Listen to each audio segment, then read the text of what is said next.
This video is fair use under Section 107 of Copyright Act 1976. Now let the chaos begin. Despicable. Rebecca, this is why you're going to burn in hell when you pass away. Just so you know.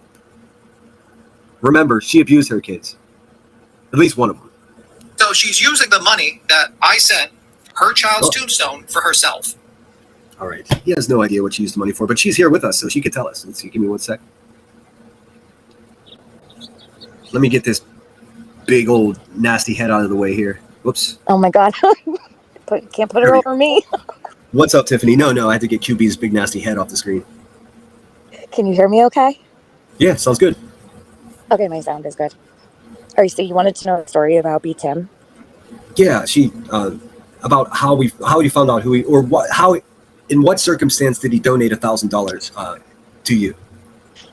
Well, it was weird, right? Because the morning that he donated to the GoFundMe, I was on the phone with my friend, and I didn't think that came from the internet. I thought it came from someone like in my real life, like someone attached to my family or someone in my town, you know, because that happens. People you don't even know will send stuff like that. Sure. And that's a significant amount. Like, it's, yeah, you know, I totally. Sorry. I said, yeah, being that it was a significant amount, it probably made sense that it would be someone from your town or someone you knew. Yeah.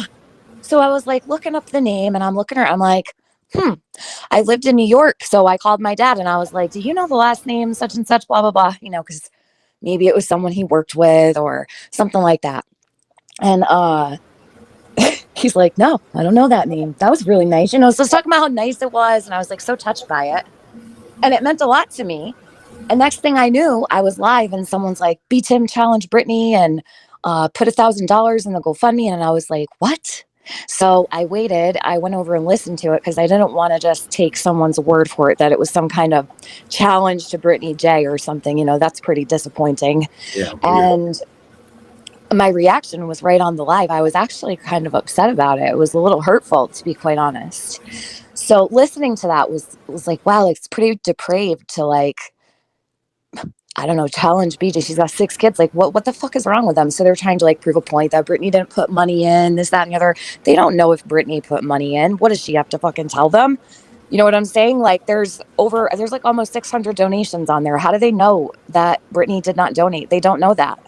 Also, I mean, what do you think? Like somebody that has it, like she's described it herself as having a baseball team worth of kids. Like, yeah. I mean, I don't think you'd be mad at her if she couldn't afford it. No, I wouldn't be mad at anybody that could afford it. That was like, well, I have the money, but I just can't do it with that. Like, you don't know, and nobody needs to do fucking anything. So, anyhow, I had said that day, well, I'm not putting this toward the GoFundMe.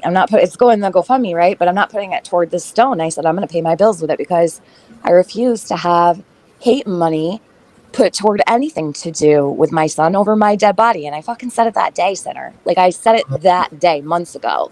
I had no idea. Okay. Yeah. See, I kind of do remember that stunt of him donating money, but I wasn't that familiar with your story or who you were then. I was just like, oh, he's just being a scumbag to somebody. I didn't know who. Yeah. Well, anyway, so he donated anonymously. So he thought that by donating anonymously, I wouldn't be able to see the name. I honestly had no intentions of doing anything to the guy. I wasn't going to dox him, nothing. I'm not even looking to do all that. But the longer I've listened to him sit there while that piece of shit fucking abuses my son in his grave, like, yeah, no, we're not going to do that. So I'll be happy to put his name out. I don't give a shit. Yeah, well, so he's most upset that so his argument is I donated it for this, which we know isn't true. He was just trying to stunt. No, yeah. And then he was like, why didn't you just give it back? Actually, I considered it. I almost gave it back that day, and then everyone was like, keep it. And I'm thinking, what would my son tell me to do with it? I know exactly what my son would say because he said it to me before he passed away. He was like, Mom, because he was like, are you going to put the GoFundMe on YouTube? And I said, no. And he's like, well, you know, if any time to do that it would be now. He's like, you've never asked for nothing on there. All those people on there were their attorneys and all. David knew all about, you know, the shit that goes on around here. Oh, wow. So he had opinions about this place too. So he was like, if anything ever happens to me, promise you won't sell yourself short and you'll ask for help. He talked about these things, like Becky sitting up there like her son would be so fucking mad at her. Like, she doesn't know my son. I know. She keeps saying that. You know what she's trying to do. It's like a psyop. She's just trying to get into your head. Oh yeah, I know she is. She's really bold. I'll tell you that. That's a polite way to put it.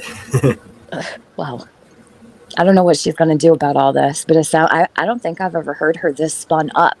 No, she really hates me. I mean, obviously, I embarrassed the shit out of her with that police report, and she's been trying to just stand me out for a long time, and I'm not going anywhere. At what point does she take responsibility for the fact that it's not you that did that, though? It's her. Like, this is her own doing. Exactly. That's what I keep telling her. All those problems you have are exactly that. Your problem. No one did this to her. She did this to her. She could have owned it right from the beginning. And I've given her, and this is true, I've given her at least a half a dozen opportunities, like at the beginning, because I was still so new to this. I'd never been doxxed. I'd never had somebody come to my hometown and stalk me. Never had someone call my family. It was all new to me. And when that happens to you, I don't care how tough you are, it freaks you out, but I gained my footing pretty quickly. And she just thought I would be cowered away. And the more she went, the more emboldened I became. Yeah, all it takes is for you to meet your match on here. And I mean, I've met my match plenty of times. I was put through the ringer before any of this ever occurred, like even before I started covering true crime or anything. But I learned from some of the best of them. And I'll tell you what, I'm glad I went through all the things that I did in the other community it came from, because it really did wire me right up for all this shit. I wasn't ready at all. Thankfully, I did have some good people around me that sort of gave me advice. Of course, I didn't listen to any of it because I'm an asshole, but I navigated it, as eloquently as I could. Sounds like it to me. I'm over here cracking up at you like every night. I think you're funny as fuck. I appreciate that. I have to be funny or else I just sound like her. I'm angry and shit. I am. You make her really mad. Yeah. Well, she doesn't want me to be happy, and it's the funny thing is that the crazier she gets, the happier I'm becoming. It's so funny. Like, have you noticed that she's having a really hard time paying attention or staying on the same thought process? She's everywhere. She's so fucking overwhelmed right now. Oh yeah. She's dropping shit. Like, she came into her live stream pretending that she was just on the phone with the lawyer. Yeah. After making her crowd wait for 62 minutes. I'm not even exaggerating. It was a 62-minute intro. I've never seen anything like that in my life. Yeah, it was an hour and 3 minutes. Everyone in her chat was like, someone needs to call her and check on her. Is she all worried? I wasn't worried at all. I thought she was just stuck on the shit chair. I thought she was just running her crack before she went live. It's crazy. Do you want to listen to some of this with me? Yeah, I'll stay with you for a second. Okay. I didn't listen to much more than that part where, once again, she's been saying she's going to get a protection order of protection against me for years. I mean, for what? It's not illegal. Nothing I've done is illegal. Not one part of it. She's not going to be granted a protection order for this. No way. She might end up losing her house, though. I will say, though, you probably have a pretty solid case with what I've heard her say about you. Yeah, I mean, specifically, just the saying I beat women was enough, but then the stolen valor and now predator/pedophile, none of it is true. Yeah, thank you for your service. I didn't know that you were in the Marines. Oh yeah, I served in the Marines for 8 years. Wow, that's incredible. Yeah, that's where this all started. Oh, he's guilty of stolen valor, and that was heels in the air. So not only did I dislike her because she was a racist, but she was also trying to dox me and look up my military records and all that. Oh, okay. Same with Kathy P. She said, oh, she's got her dad or her husband who recently passed. He had a friend in the government. He was going to get my military records. That's so illegal. You can't do that. It's so crazy. And then I popped off at her, and they're like, "You're attacking a widow." And I was like, I don't give a fuck who's alive in this woman's life. She's telling people she's gonna commit espionage and release fucking governmental records to a fucking crackhead that beats her kid. Like, well, this is what I would like to say about Kathy P. I've seen her comment around a few places. And I haven't said anything to her because I'm not trying to mess with the lady or anything. But for someone that just, experienced such a loss, I mean, she did come back online really fast. Like, I think it was the same week it happened, which I was like, damn. Anyways, not my business. I won't judge her for it. She can do whatever she wants and do whatever she's got to do to navigate this life. But we definitely, at least over here, when we caught wind, because she's always been sort of like she and I, we used to get along years ago, before all this started happening. And then she just positioned herself near the hive because all she wants is some money for cigarettes. I mean, like, I get it. I feel bad for her in a lot of ways. And there's no way I would attack a widow, man. In fact,